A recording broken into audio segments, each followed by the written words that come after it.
Beneath the streets of New York City, deeper than the subway tunnels and hidden behind layers of steel and concrete, lies one of the most secret vaults on Earth. Billions of dollars in gold, stacked in the dark, guarded by silence, and owned by countries all over the world. For decades, no one questioned what was down there, until one nation asked for its gold back. And the answer they got sparked a mystery that still hasn't been fully explained.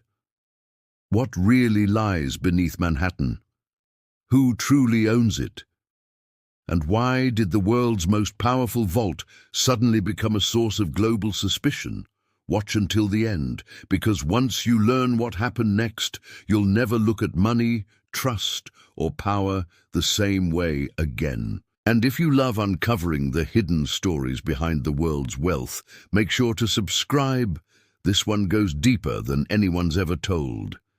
70 feet below one of the busiest streets on Earth, hidden beneath a tower of granite and steel, lies a secret that almost no one ever sees. Down there, deep under Manhattan, is one of the most secure vaults on the planet, a vault that supposedly holds more gold than Fort Knox itself.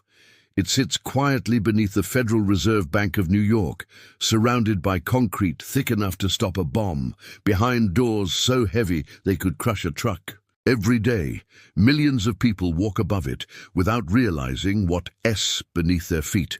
Billions of dollars in gleaming metal, stacked in perfect rows, guarded by silence and steel.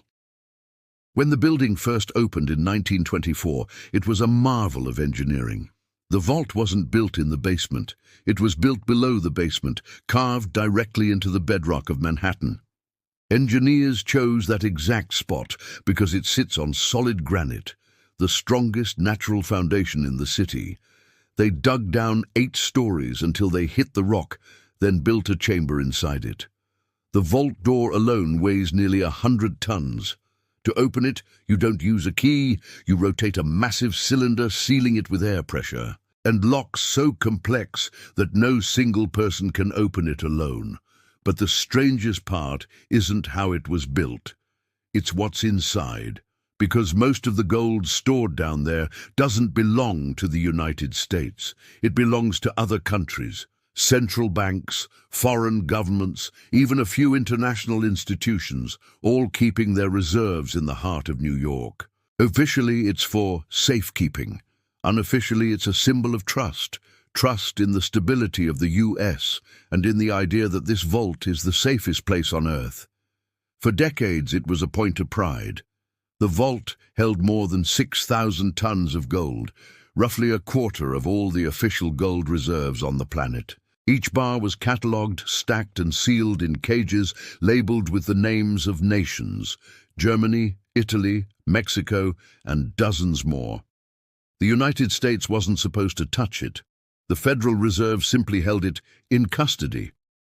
But who really controls something that no one else can access without their permission? Over the years, the secrecy surrounding the vault has only grown. Before 9/11, a few journalists and diplomats were allowed short tours.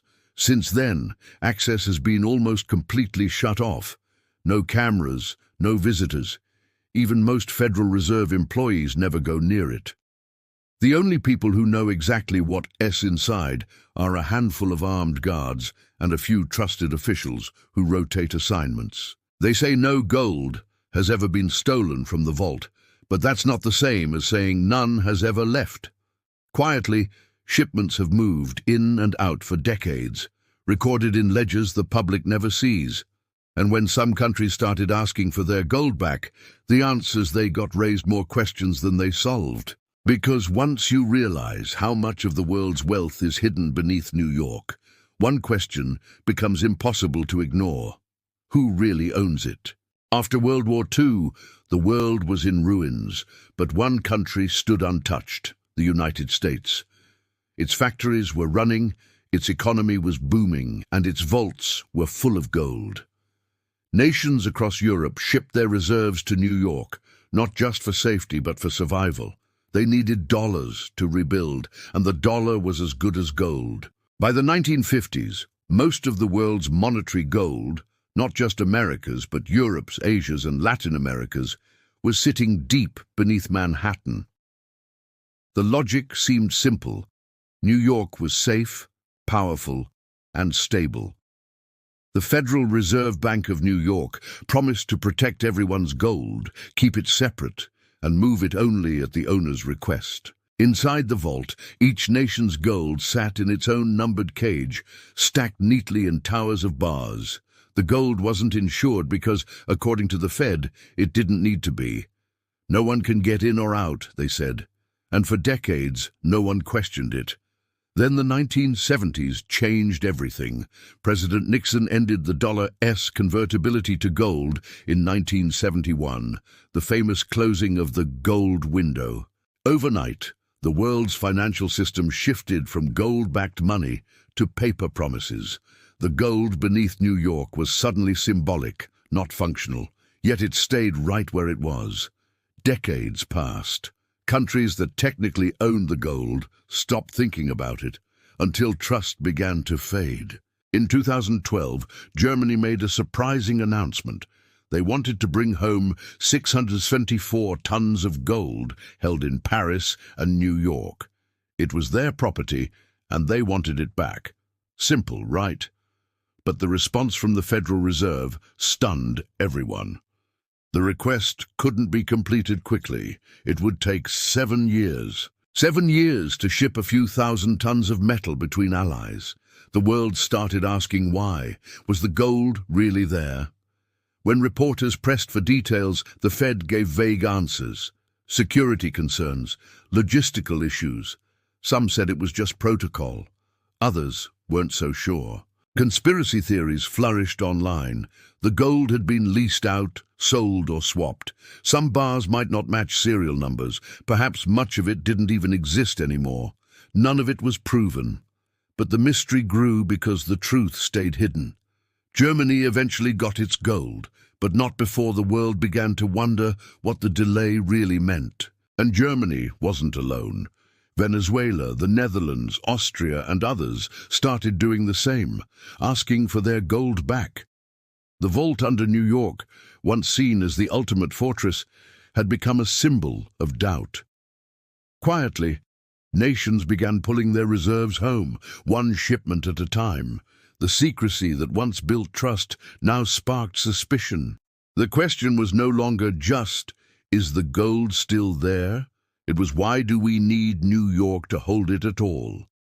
Because when the keepers of the world's wealth start asking for their treasure back, history says something much bigger is beginning to shift. Beneath the towers of Wall Street, past security gates and armored doors, the gold still sits in the dark, untouched, gleaming and silent, but the world above it has changed completely. The vault beneath New York isn't just a basement full of bars. It's a mirror reflecting who holds power in the global economy. And that reflection is starting to blur. Officially, the Federal Reserve Bank of New York doesn't own the gold. It just stores it on behalf of foreign nations. But in reality, possession is power. The United States decides the rules, who can inspect it, when it moves, how it's shipped. The gold may belong to other nations on paper, but it's America's vault, America's soil, and America's system. For decades, that trust worked. The dollar was strong. The US was stable. No one questioned that their wealth was safest beneath Manhattan granite. But trust doesn't last forever. When Germany and other nations started reclaiming their reserves, it wasn't just a financial move. It was symbolic. A quiet statement that the balance of power was shifting. Around the same time, global debt soared, central banks printed trillions, and new competitors emerged. China and Russia began buying record amounts of gold, building reserves at a pace the world hadn't seen in half a century. They weren't sending their gold to New York, they were keeping it home. This is how global systems turn, not with explosions, but with small, deliberate acts. A shipment of gold here, a trade agreement there. One country diversifies away from the dollar. Another builds its own reserve vault. Bit by bit, confidence in the old order erodes. The same way nations once moved their gold into New York for safety, they're now moving it out for independence. What makes it so fascinating is that the vault still operates as if nothing's wrong. Deep underground, workers still count, weigh, and stack bars that represent promises made generations ago. But those promises were built on a world where the United States was untouchable. That world doesn't exist anymore. In today's system, gold has become more than metal again. It's a signal, a form of insurance against financial instability, against political risk, against the loss of trust in paper money. When countries quietly pull their gold home, they're saying out loud what they can admit publicly. They no longer trust the system to protect them forever. So who really owns the gold beneath New York? Technically, dozens of nations. Functionally, whoever controls access to it. Symbolically, it still belongs to the era when America was the unquestioned guardian of global wealth. But that era is fading. The vault remains, massive, silent, unchanging, while the world around it rewrites the rules. One day those bars might be moved again, nation by nation, pallet by pallet, until the echoing halls beneath Manhattan stand empty. And when that happens, the sound you all hear won't just be gold leaving a vault. It'll be history shifting hands once more.